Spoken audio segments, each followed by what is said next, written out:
El Premi Juvenil Vicenç Plantada, que atorga cada any el Centre d'Estudis Molletans, és un dels guardons que poden rebre els alumnes dels instituts de la nostra comarca pels seus treballs de recerca. El passat 6 de maig es va celebrar l'entrega de premis d'aquesta 11a edició i nosaltres, al Redacció Vallès Oriental, hem parlat amb el seu guanyador, Lluís Puig, de Montmeló. Lluís Puig és alumne de l'Institut Montmeló i aquest any ha guanyat la 11a edició del Premi Juvenil Vicenç Plantada, atorgat pel Centre d'Estudis Molletans. Ho ha fet amb un treball de recerca sobre l'impacte del circuit de Catalunya a Montmeló per davant dels altres 5 participants que es van presentar. L'objectiu principal, segons explica l'autor, és veure quins beneficis aporta la instal·lació al municipi i estudiar el funcionament d'una gran empresa dins de l'àmbit català. És tret que hi ha molts beneficis, tant econòmics i socials, com per exemple aporta molts beneficis al poble. Ja em vaig estudiar que el 100% creixia un 100% de les vendes dels bars o establiments comercials del poble de Montmeló. A més, es realitzen unes activitats lúdiques dins del circuit, com per exemple la bicicletada, per exemple,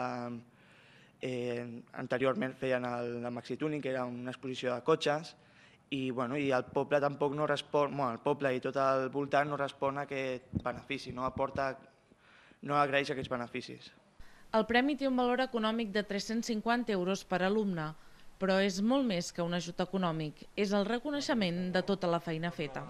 Hi ha un premi de 350 euros i això m'ha simbolitzat a mi com un premi extern. En part dels professors també un premi d'un conjunt de jurat que han valorat molt bé el meu treball. I estic agraït amb aquest obsequi que m'han donat. Javier Navarro és el professor que el va tutoritzar durant la realització del treball de recerca i que el va puntuar juntament amb altres membres del jurat amb un 10. Per ell, hi ha pocs alumnes amb tanta constància a l'aula com en Lluís i per això considera que el Premi Vicenç Plantada és el reconeixement de la feina ben feta. Que és un premi a l'esforç, a la feina ben feta, a la manera de fer, a la manera d'organitzar-se i bàsicament també un premi a una autonomia i una dedicació personal. Navarro assegura que un dels objectius fonamentals de fer un treball de recerca d'aquesta mena és que els alumnes aprenen a organitzar-se de manera autònoma i a improvisar en els moments crítics. Una pràctica que també poden aplicar a la seva vida personal, com per exemple per trobar vies alternatives per resoldre el problema.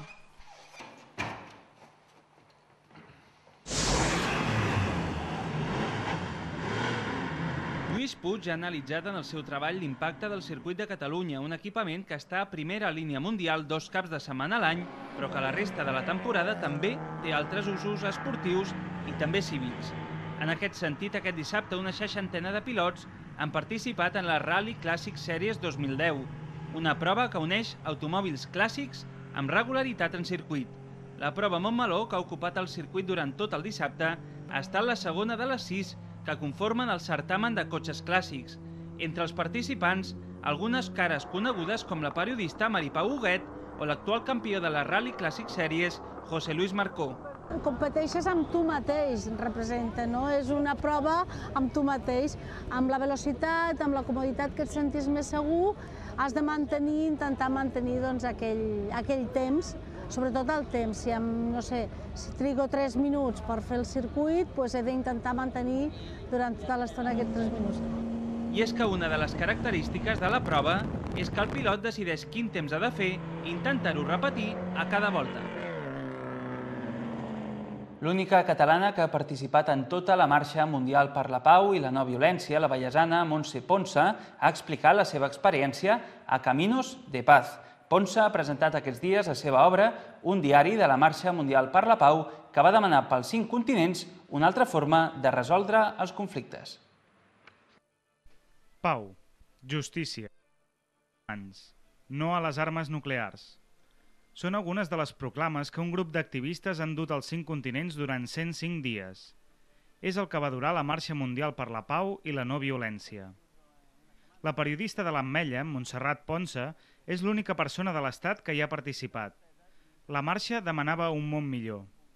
Per clamar contra la guerra, contra les armes nuclears, demanàvem que els governs busquessin un altre sistema per resoldre conflictes, que no fos la guerra, sinó que fos a través de la paraula, i demanàvem també la reducció progressiva de les armes a tot el planeta. Ponsa ha recopilat les seves sensacions durant la marxa en un diari, Caminos de Paz, que s'ha presentat aquest dimecres al Centre de Cultura per la Pau Can Jonc de Granollers. Ha comptat amb la companyia del que va ser director de la UNESCO i president de la Fundació Cultura de Pau, Federico Mayor Zaragoza, i també de l'alcalde de Granollers, Josep Mayoral. Ponsa creu que la marxa ha servit per remoure consciències. Algú deia això no servirà de res. Jo crec que sí, perquè ha sigut trencar una mica el foc, trencar el gel. La gent ens han escoltat. Hem tingut molts contactes amb universitats, escoles, amb grups de dones, amb governs, parlaments, presidents de govern. I, esclar, almenys se n'han fet ressò molt a tot arreu. La premissa bàsica de la marxa i del llibre és que l'ésser humà és capaç de canviar les coses i que si hi ha voluntat, tant són els idiomes o les fronteres. Can Jonc s'ha omplert per assistir a la presència d'aquest treball de la coneguda activista per la pau.